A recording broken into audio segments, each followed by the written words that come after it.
ଭୀମସେନକୁ ଗିରଫ କରାହେଇଛି ସେଇଟା ନେଇକି ଆମ ମନର ଟିକେ ଥୟ ଧରିଛି, କିନ୍ତୁ ତାର ପୁଙ୍ଖାନୁପୁଙ୍ଖନ ତଦନ୍ତ କରାହଉ, ସବୁ ଦୃଷ୍ଟିରୁ ସବୁ ତଦନ୍ତ କରାଯାଉ, ତାର ସାଙ୍ଗସାଥି, ତାର କାଗଜପତ୍ର, ତାର ଏକାଡେମୀରେ ଆଉ ବାକି ଜିନିଷ ଯାହା ସବୁ ଅଛି ଆଉ ପୁଙ୍ଖାନୁପୁଙ୍ଖ ତଦନ୍ତ କରାଯାଉ।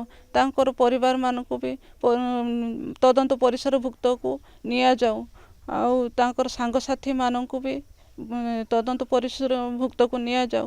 ସେମାନେ ବହୁତ ଭଲ ଥିଲେ ଦୁଇଜଣ, ଭୀମସେନ ଆଉ ଚନ୍ଦ୍ରିକା।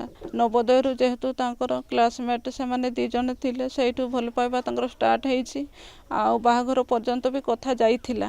ତେଣୁ ସବୁ ଠିକ୍ ଠାକ୍ ଥିଲା।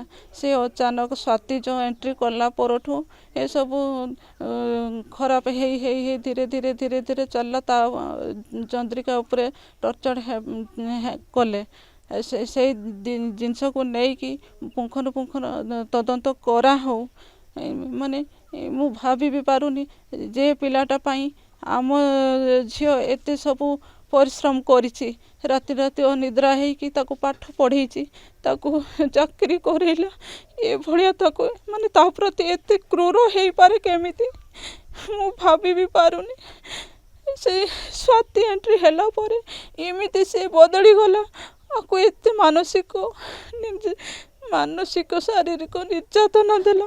ସେଇଟାରେ ତାର ସେ ସବୁ ପୁଙ୍ଖାନୁପୁଙ୍ଖନ ତଦନ୍ତ କରିକି ତାକୁ କଠୋରରୁ ଦଣ୍ଡ ଦିଆଯାଉ। ତଦନ୍ତ ପରିସରଭୁକ୍ତ ହଉ ସବୁ ଦୃଷ୍ଟିରୁ। ସେ କୋଉ ଭଳିଆ କରିକି ତାକୁ କୋଉ ଭଳିଆ ସବୁ କଥା କହିକି ତାକୁ କନ୍ଦା କରେଇଛି, ସେଇଗୁଡ଼ାକ ସବୁ ତଦନ୍ତ କରାହଉ। CCTV ଫୁଟେଜ ସବୁ ବାହାରକୁ ସାମ୍ନାକୁ ଅଣାହଉ। ସମସ୍ତଙ୍କୁ ଗୁଟି ଗୁଟି କରିକି ତାଙ୍କୁ ତ ପଚରା ଯାଉ, ଆଉ ଦୁଇଜଣକୁ ଦଣ୍ଡ ମିଳୁ, ସ୍ୱାତି ଆଉ ଭୀମସେନକୁ।